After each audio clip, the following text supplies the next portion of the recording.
Hey, Teen Summers Tribe, Jim here with a very interesting interview that I'm looking forward to. David Peralta. David, thank you for joining us. Thanks so much for having me, Jim. No, it's good to have you here. And I was introduced to you by your work with Soul Center, and you're the founder of Soul Center. Do you want to tell our people what that's about? Yeah, so the soulcenteredfounder.com is the organization that I have where I help founders and entrepreneurs learn how to create holistic success in their life by centering themselves and aligning themselves with the wisdom and power of their soul. Okay. Tell me what that means to you, because this is something of interest to me, and I'm sure a lot of our listeners. What is the soul to you, and how do you align with it? Yeah. So the soul is the part of us that's the essence of who we are, right? Okay. So we've got our personality, we've got our body. None of that is who we are. We've got our conditioning. We've got our habits, we've got all these patterns. And sorry, just a second. My light went out, but you guys don't use the We have an video, right? editor. We have an editor. Don't worry. Okay, but you don't use the video, right? We do, but we can edit it, so don't worry. All right. Let me just take a moment and see what happened here. Not a problem. There it is. Okay, so I'll just pick up where I was. Sure. So the soul is the essence of who we are, right? It's not our thoughts. We are not our thoughts. We are not our personality. In most cases, we are not who we think we are. There is a light inside of all of us, and that light is reflecting pure love, unconditional love, all the time. The love that, in my experience and what I've learned, is the source of everything, the source of all creation. We have a part of that inside of us, and that's the soul. And in order for us to live a truly aligned life, according to the purpose that we're here for and what we're meant to do, we have to live from that place, not from our minds, not from what we think we're supposed to be doing, not from what other people's expectations for us are, but from what arises naturally and authentically from that light inside of us. Gotcha. And how did you learn about this? I mean, it's soul is a pretty deep work. We're not talking fringe here. This is going deep. So how did you learn about this? How did you get into this? Yeah, so my journey started already long ago. I had my first awakening to my soul when I was 14 years old. I didn't know that that's what it was at the time, but I had a profound experience that put me into a state of divine love. And I felt such a connection and a oneness with everything and everyone around me. And I didn't know what it was. It just happened spontaneously. It happened very naturally. But it showed me that there was more going on than I was aware of. When I was 20 years old, I was a sophomore in college, and that's when I ran up against this lack of fulfillment from living this life based on expectations. I was checking all the boxes. I was doing everything that I was supposed to be doing.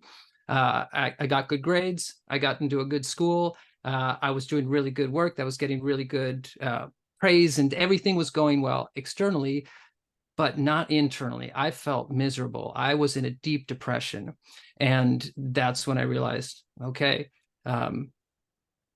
all these things that I think that I have to be doing, all these things, all these expectations that I think I have to be fulfilling, all these boxes that I think that I have to check, none of them mean anything. And I don't have to do any of them. And that's when I first started to feel this inkling of there's this inner guidance, there's this inner voice inside of me.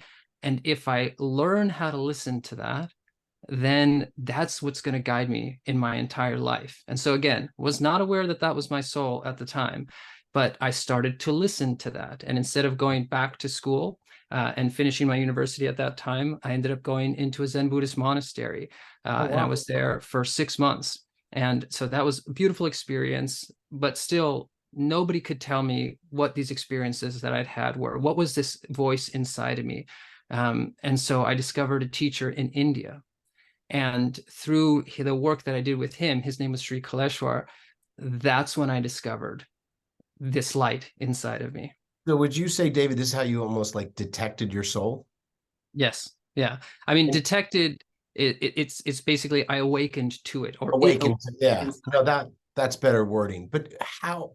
So someone's out there, and again, I'm a pretty spiritually open person, so this resonates with me completely.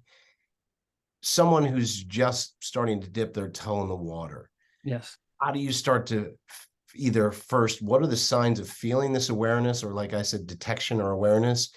And what are the ways to start to uh, surrender to it, to flow with it, to Yes. listen to it? Like you know what I mean? There is a starting point of awareness, and a starting point of action steps, probably.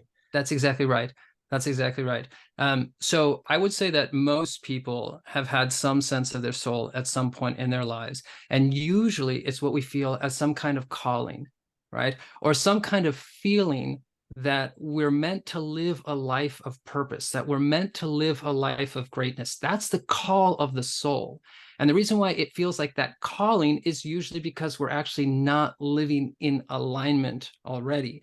When we live in alignment, we feel fulfilled, we feel full of bliss, we feel full of happiness. But most of the time, we're not living that. So most of us, we hear this feeling, we sense this sense that something is not right, right? Our life is not the way that we envisioned. Our life is not the way that we thought that it was going to be. And that's the call of the soul. So when we have that, right, that's the first step, is to recognize, okay, clearly I'm not on the right path. I may not know what the right path is, but that first step is the acknowledgement that I'm not on the right path.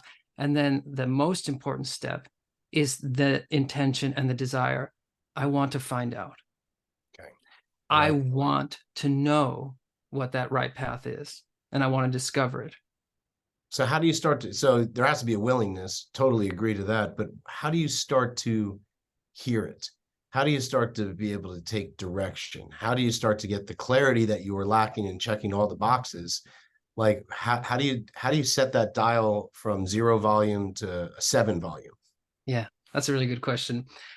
So there is an exercise that I take people through, and I call it the deathbed meditation. And essentially what it is I have people envision themselves in the final minutes before they transition out of this lifetime. Wow. And I have them imagine that in those final moments, they have achieved everything that they're here to achieve. They fulfilled their purpose, and they've become the highest version of themselves that they can possibly imagine in all areas of their life. And I help them enter into a very deep state of relaxation so that it's not coming from their mind, it's coming from a deeper place. And then we see what arises. And what inevitably ends up arising, right, is in the highest form of relationships with your spouse or significant others. Yeah. There's a profound open-heartedness and love. In your relationship with your children, the same thing. There's a deep oneness and connection that people see themselves wanting to form. In their work, they see themselves developing the highest level of service and fulfillment, right? And also reward coming back to them, right? And in every single area of their life, they end up discovering the essence of what their self-expression would be. And once they discover that, now they have a very clear aim and a very clear destination. So whereas before most people are kind of scattered, they know they want something, but they don't know exactly how to go about getting it, right? You know that you're not in the right place, but you don't know where you want to go. So it's like you want to go on a road trip, but you have no idea where you're going to go. Now, once people go through this exercise, they know exactly, that's it. This is what my life is supposed to be. This is what I want my life to be about. And this is the highest mountaintop vision that I can create for myself. And now I know where to focus all of my energy. And so now it's like a laser moving you towards that And direction. that's all from this one deathbed exercise. Yeah, I mean, sometimes it takes 2 or 3 sessions to really Sure, get at the heart sure. of all these different areas, but essentially, yes. Well, and a couple of things that you talk about, I know two things I definitely want to hit on, because a lot of entrepreneur families listen to this, and I know these are concerns, especially for the busy male entrepreneur. You had Yeah, written about how, learning to cherish a woman's heart, yeah. is the most important thing you can do. So obviously I want to be able to do that for my wife. I'm sure there's lots of others out there. What does that exactly mean? Learning to cherish her heart. Yeah. So love is the fuel for anything. for everything. Love is the creative force for the entire universe. And the most powerful embodiment of that is a woman's heart. Yeah. A woman carries a very special power inside of her and a very special connection to the source of all things. I mean, she has a womb. She actually creates life inside of her. So that creative power is really enlivened inside of every single woman. So when we as men learn how to cherish her heart and to prioritize her heart and love her, and then we win her heart, in other words, her heart opens up to us like a flower blooming, Mhm. then that love is going to flow into our lives, and that love is going to empower all of our creative visions. So everything that we see in our deathbed meditation, if we're a man, it is going to be, we already have a lot of creative power ourselves, but when we win the heart of a woman, when we learn how to cherish the heart of a woman, that's when we reach like 10x, 100x levels of energy flowing through us. But in order to do that, we have to learn as men how to give her space, how to love her unconditionally, right? How to accept her exactly as she is, not try to change her. And of course, there's a lot of healing our own wounds that are getting in the way of that, healing our own blocks that are getting in the way of that, so that we can do that. Yeah. And is the first step to that just an awareness that we're not doing it, or we could be doing it better? Or is there like a words of affirmation or an action step that first thing I think to get into shape is move your body in the morning? Is there something like that straightforward to start opening up a woman's heart? So I would say that in the cases of most of the men that I worked with, it's an awareness of that is not happening at the moment. In other words, The I have starting been, sorry? That's the starting point. That's the starting point. In other words, oh shit, I have been prioritizing my business over everything else. I thought that if I get success in my business, then eventually I'll have the time for my wife. Eventually I'll have the time for my kids. And then at some abstract, vague point in the future, that's when I'll be able to focus on that. And where I help people is, you got to reverse the priorities. Yeah. The first priority is to focus on that love. And when we focus on that love, then the energy is going to flow into our life that's going to create a level of success that we cannot create on our own. Well, and that's something else that I know you hit on is the claim you have, and I like to support it because I believe there's lots of things I've done wrong, but this is one where I've had a very contrarian view on this for a long time. What I think is contrarian about that with family and how I've kind of set up my businesses. But you've even made the claim that by prioritizing your wife and children, you tripled your income. Yeah, that's right. That's And right. so, a lot of people are saying, oh, that's woo woo, that's crap. Like, I know that to be true because my energies are better and have more endurance. And I'm also more about effectiveness and not just waiting out the clock. And I'm it makes me smarter of what I choose. But, how do you stand by that claim with confirmation? Yeah, so that was an early step in my journey, where I was at a full-time job. We had just moved from Vienna, Austria, where my wife is from, to the US. And so a job presented itself, a full-time job, and I took it knowing this is not going to be enough long term. This is just not going to be enough to provide for us. We've got enough savings to pad things out, so that's okay.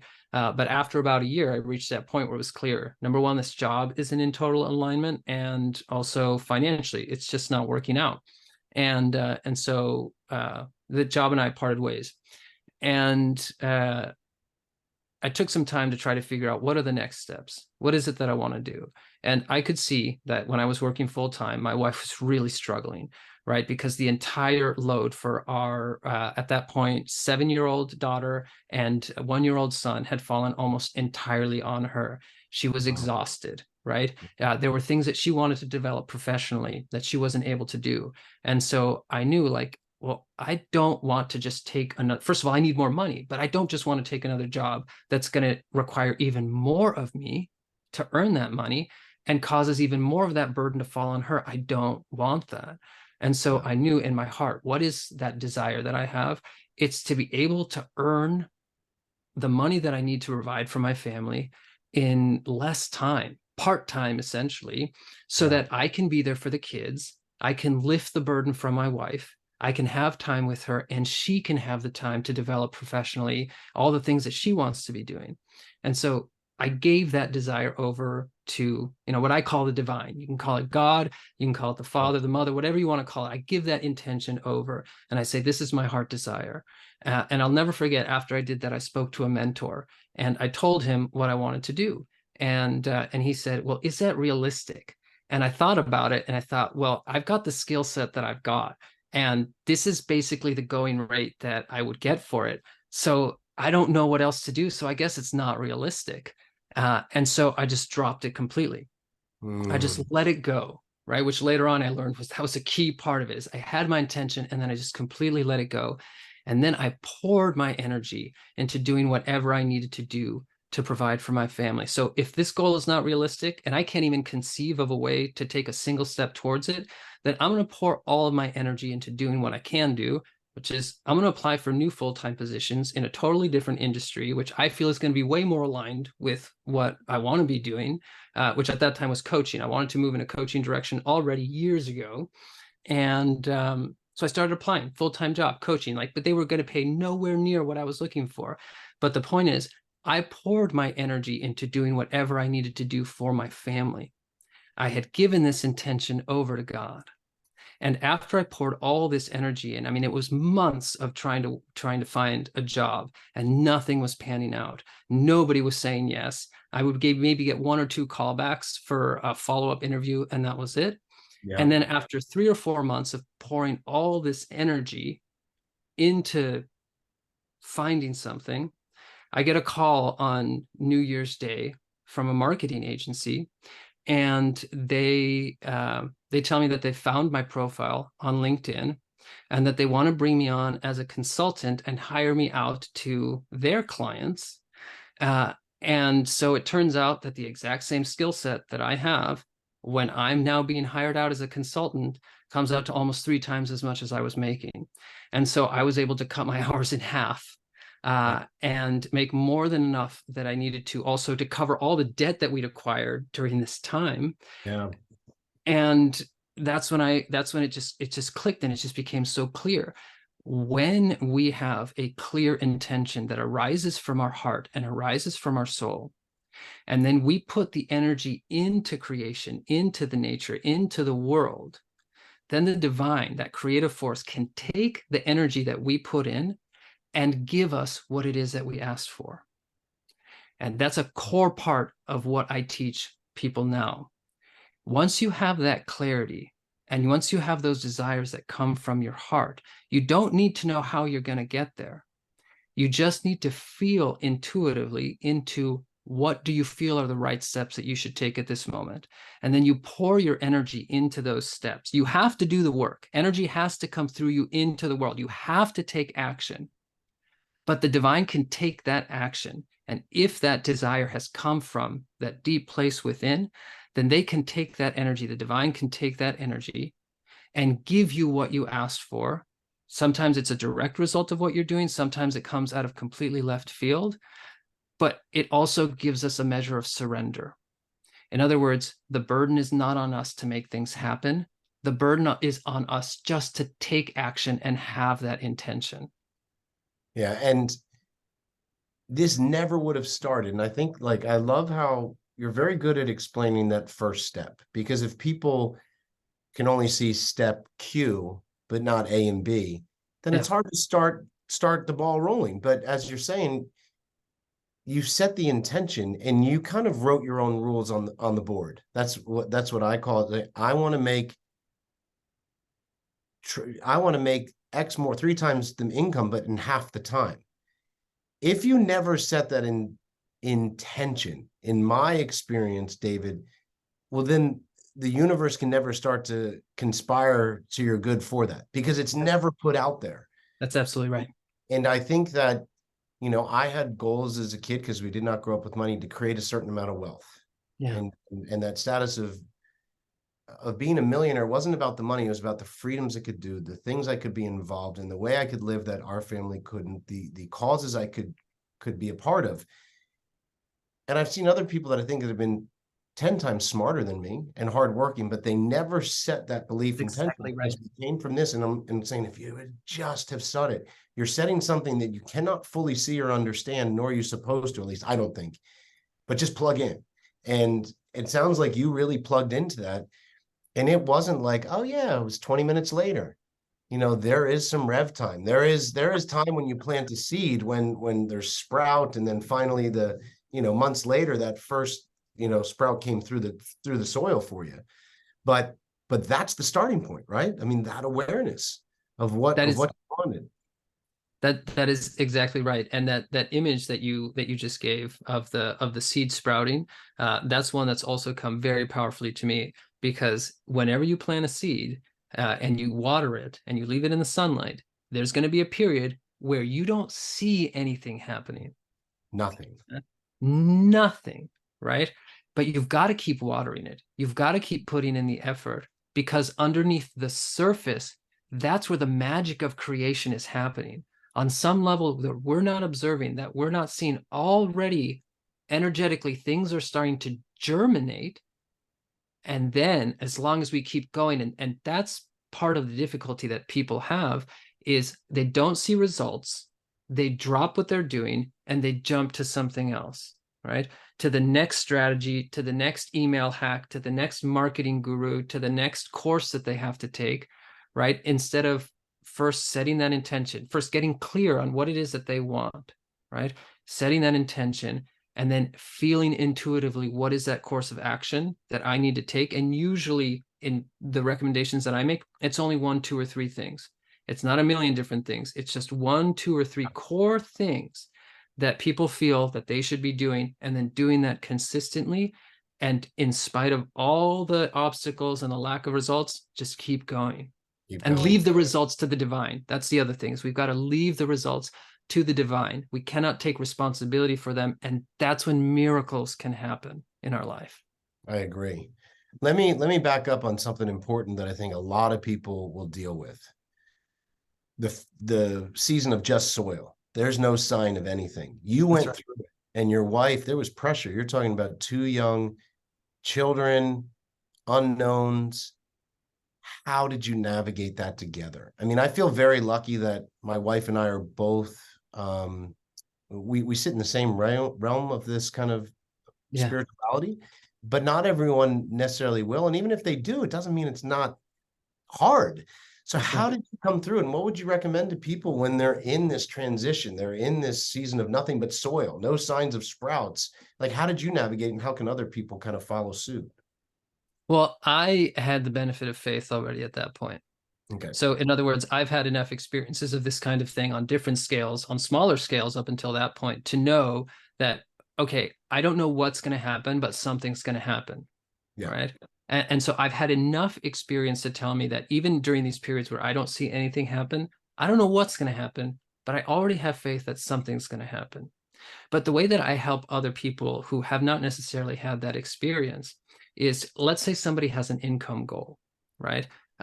What I actually encourage people to do is not to have just an income goal, because that's very abstract and that's very vague. And so what I encourage people to do is create a lifestyle goal. So in other words, this is what I want. This is the kind of life that I want to create at the moment, right? For myself, for my children. And a lot of it has to be service-based. Like, it's not just like, oh, I want this. I want, like, it's really about, what do I want to provide? What kind of life do I want to provide for my family? What kind of experiences do I want to provide for them? Okay, this kind of school, this kind of house, this kind of area, what would that cost? Okay, let's just say I'm going to need approximately $300,000 a year to fulfill that. All right, so it's not the income goal. It's not abstract. It's tied to something real. Yeah. And then you've got some kind of business. You've got some kind of service. You've got some kind of offering.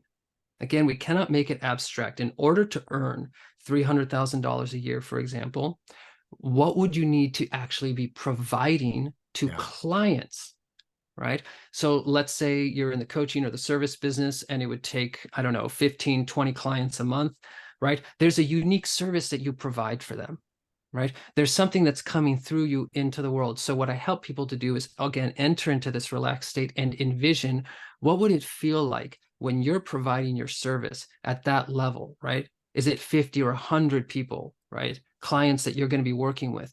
And what is the unique way that you are helping to uplift them? It has to be service. It has to be a form of service that you're providing to the world.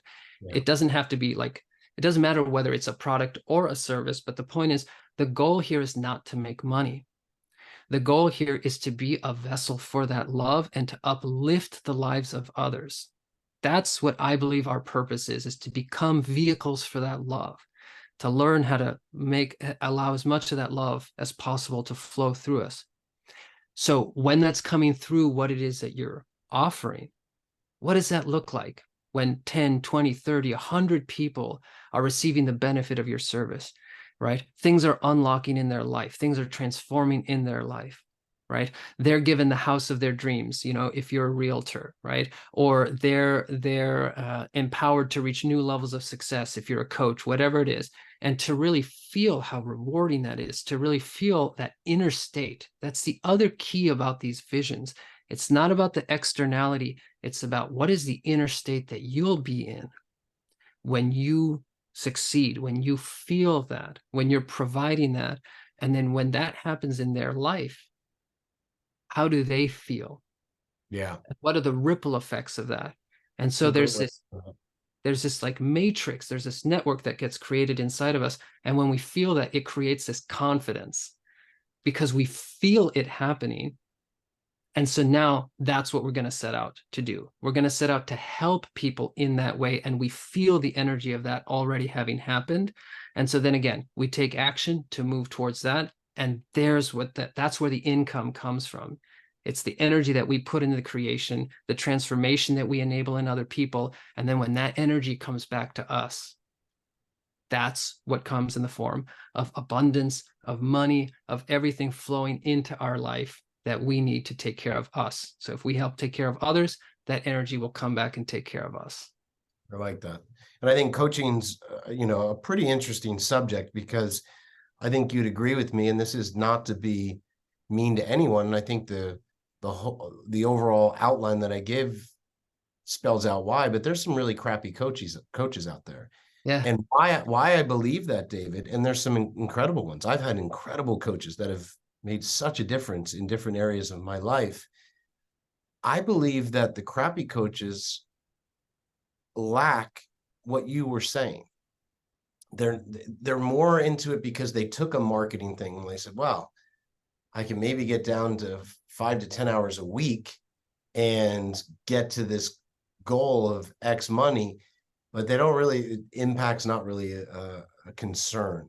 Do they really want to be there and doing it? And you'll feel if a coach actually is invested in seeing results, and if they're not there for those reasons that you said, it's very hard to fake that. I think, especially in certain subjects of coaching. I mean, you'll be struggling because you don't want to be there. You're not there for the right reasons. And I think that's where it comes across. I don't know how you feel about that, but that's always been kind of my take, because I think coaches get a bad rap in certain ways, which is really a shame because I've had a few key coaches in my life that have completely changed it. Absolutely. And just to add to what you said, they haven't yet had the experience themselves of being where they want to help others get to, right? Yes, that's interesting. That's really interesting. What would you say, knowing you're an accomplished coach, there's no one ingredient, but what would you say is a main component that you recommend to others, saying if you really want to be a good coach and have that outflow and provide that and see the changes, what would you recommend for them, for a coach? Is there a starting point? Is there a principle that you encourage for people? I'm always, because I do some family coaching, so I'm always asking other coaches, what is a sound fundamental you look to, or a principle? Oh, yeah. I didn't know if you have one. This is not a trick question. I'm always I, curious about this. I would say, I think that there's a lot of things that I could say, but what comes to me in the moment is,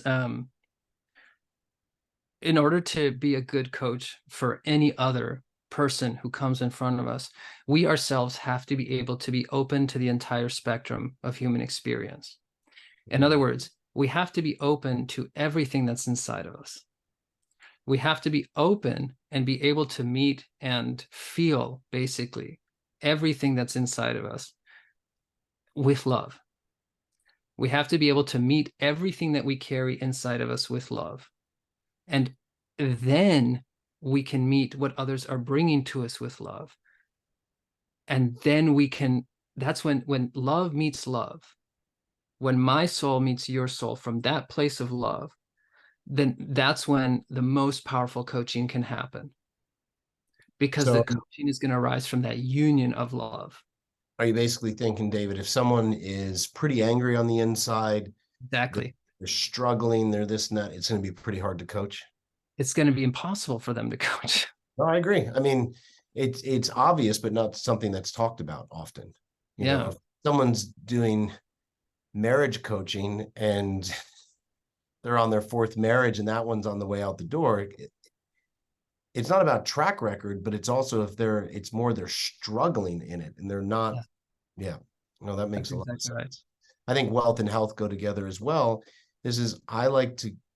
I've had different fitness trainers, and I usually like to have a fitness trainer that is in good health. Now, I also want to be mentally sound in that, but it'd be really hard for someone who's teaching me that one specialty, if they were not staying in shape themselves. And I'm sure, this is something you have to go do, where you're challenged to a higher level to really do more soul work, or you actually don't feel equipped, probably.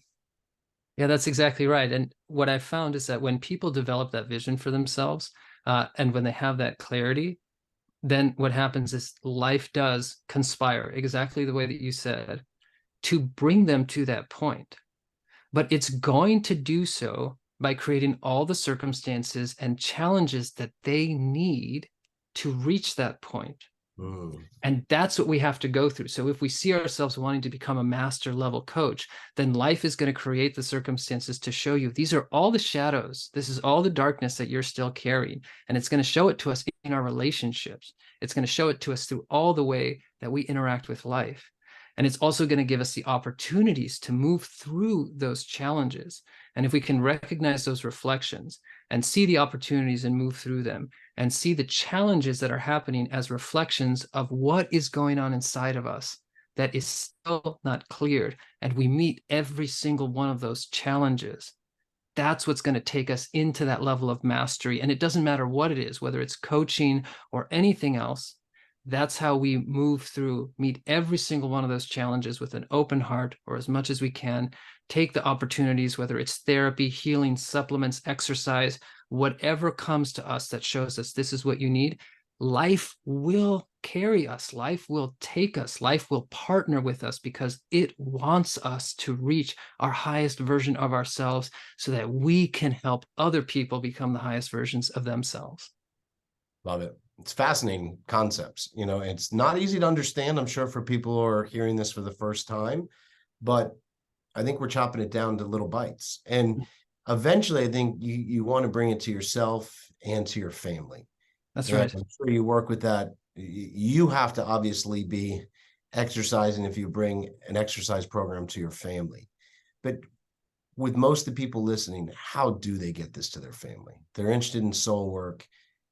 How do they set the example? Is it just by doing the work themselves and the rest will fall into line? Or is there a sit down at the kitchen table? What would you recommend for people who are starting to help people identify these, gifts and talents and intuitive pulls of where they really want to be? I mean, is there a guiding light?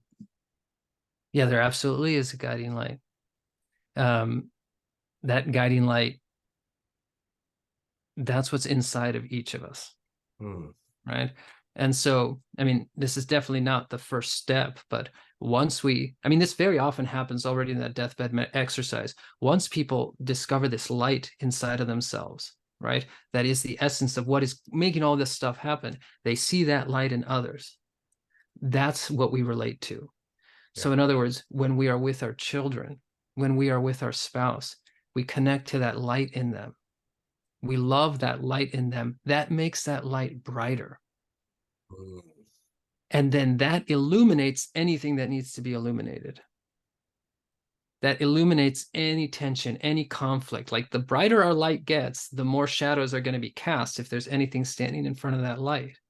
I And like so the that. more we focus on that light, the more we focus on that love, and the more intention we set that that's what we want to be doing, then we are going to be guided. We are going to be shown, here's how you overcome the conflicts that you're having in your relationship. Here's how you learn how to be the best partner, the best parent, the best business person, right? The best employer, the best, whatever it is. Focusing on that light in others, discovering that light in ourselves, and focusing and loving that light in others, that's what will take us through every single step of life. Love it. Discover the light in others. Focus on the light, love and light. I was writing notes. I'm sure you could see that. More shadows get cast out when you do that. I That's love right. that. Where can we learn more about what you're doing, what you're up to? Soulcenterfounder.com. Is that the best way to find you? That's the best place to find me. And right now, I'm offering a free call to anybody who wants to come, anybody who has a feeling of I've got a calling. I've got something I'm here to do, but somehow my life just isn't matching up to that, right? Whether you're an entrepreneur or founder or not, I'm always open to have a conversation with anybody who feels that way. So just feel free to reach out. Love it. Love it. Well, we will have that in the show notes. David, I appreciate you being on today, sharing deep work.